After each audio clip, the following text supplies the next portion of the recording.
ẹ jẹ́ bá parí òwe ẹni tó ń ṣẹ́gi fárúgbó orí ẹ̀ ti dàrú. Because kí ni reason effort wo ló ní kí èèyàn máa ṣẹ́gi fún arúgbó ṣó kò fẹ́ dàgbà. No, it's unfair. So that wọ́n ṣe bẹ́ẹ̀ ẹ̀yọ́ gbọ́dọ̀ ṣẹ́gi fárúgbó.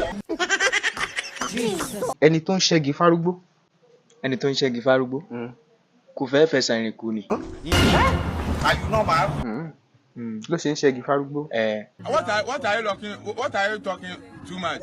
ó ti mọ̀ pé tóun bá ṣẹ́gi fárúgbó nígbà tí arúgbó yẹn bá padà kú arúgbó á wẹ̀yìn wo òun á tètè ṣàánú ẹ̀ òun náà á lè tètè débi tó yẹ kóun dé nínú ayé àbí nínú ọ̀run méjèèjì. a parí òwe yìí ẹni tó ń ṣẹ́gi fárúgbó. kò fẹ́ stress arúgbó ni kò fẹ́ stress arúgbó ni and then 2 òun náà tó ṣẹ́ náà ló gbọ́dọ̀ gbé ló dẹ̀ gbọ́dọ̀ gbé délé. So and then 3 ni and then 3 ẹ máa gbé délé ni and then 4 arúgbó lè rí lò and then 5 á lè dáná fún wọn and then 6 wọn á lè jọ jẹ. ẹni tó ń ṣẹ́gi fárúgbó. Kárúgbó lè rọ̀ bẹ́ẹ̀ sí ni. kó lè rọ̀ bẹ́ẹ̀. Ó lè rọ̀ bẹ́ẹ̀ sí lórí ọjọ́ alẹ́. ẹni tó ń ṣẹ́gi fárúgbó.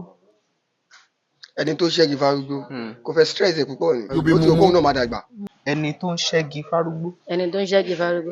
ó ń tọ́jú ọ̀lẹ́ ṣe torí kó náà lè ríyàn tó máa wúlò fún un lẹ́yìn rẹ̀. Sorry o. àti ìyẹn tó bá máa dàgbà dé ni kò ní gbọ́pàá lọ́wọ́ àgbà.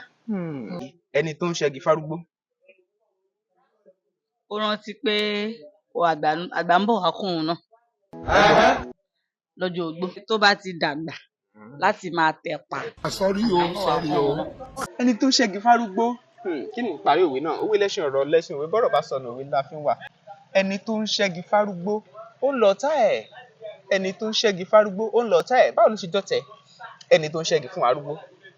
lónìí ó bá arúgbó yẹn wági bí àwọn ti dàgbà wọn ní agbára láti lọ wọnú gbó wági tán máa fi dáná ṣẹ́wọ̀n pé láyé àtijọ́ igi la máa fi dáná. ó wá sáré sọ́tún ó sáré sósì láti lọ wági tán máa fi dáná. ó wági yẹn tán ó kó fún arúgbó. arúgbó yẹn á dún asúre fún un á ló ṣe gan ni ó á ṣàdúrà fún un. ó dijọ́ mi ọjọ́ kejì ó tún gbìyànjú bẹ́ẹ̀ tàbí ó sábà máa ń bá arúgbó yẹn wá igi lóòrèkóòrè.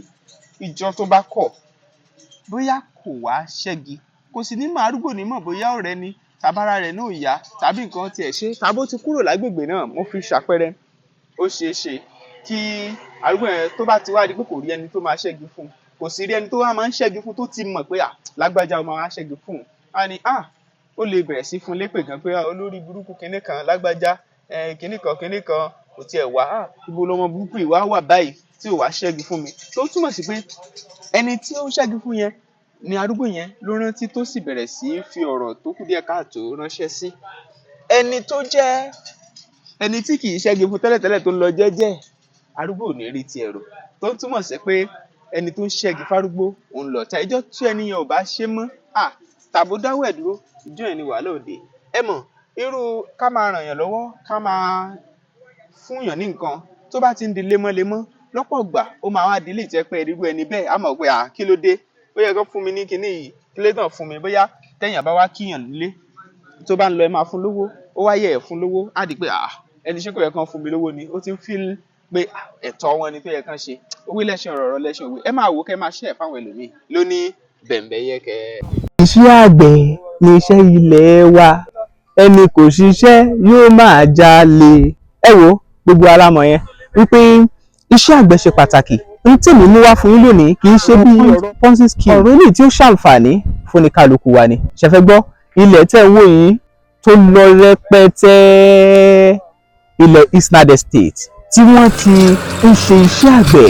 ẹ wo iṣẹ́ àgbẹ̀ yìí ó wà fún àwọn ènìyàn ilẹ̀ yìí ti wà fún àwọn tí ẹ pé wọ́n ti sanwó.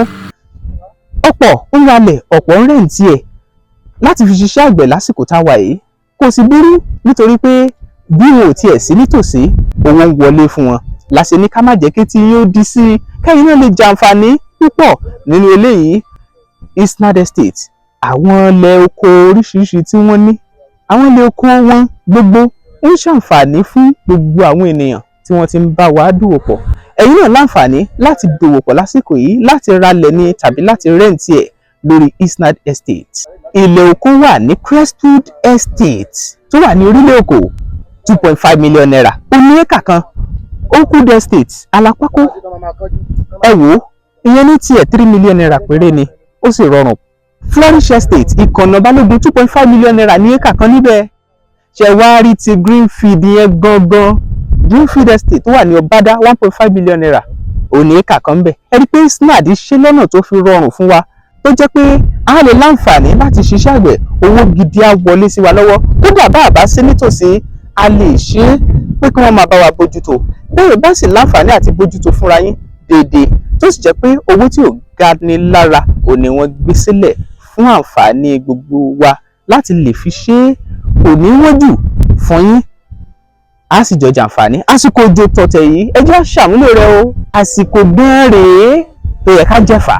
Ẹ jẹ́ ká pé ìkan nínú àwọn tí pé wọ́n ti nílẹ̀ síbí láti fi dáko àgbàdo àti ẹ̀gẹ́, kí náà sì láǹfààní láti ṣe nípa pé ẹ lè rẹ́ǹtì ilẹ̀.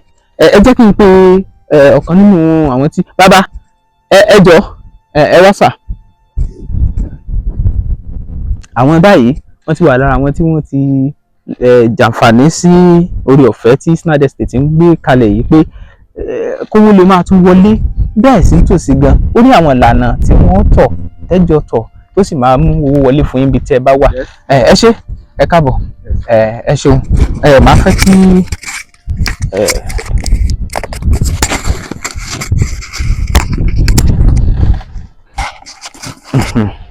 ẹ jẹ́ àwọn tó nílẹ̀ síbí. Bẹ́ẹ̀ni. Bí how many acres lẹ́yìn ní gan? 5 acres ní akànnì ká sáfi dá yín wò náà ká mọ ṣùgbọ́n bó bá ṣe rí.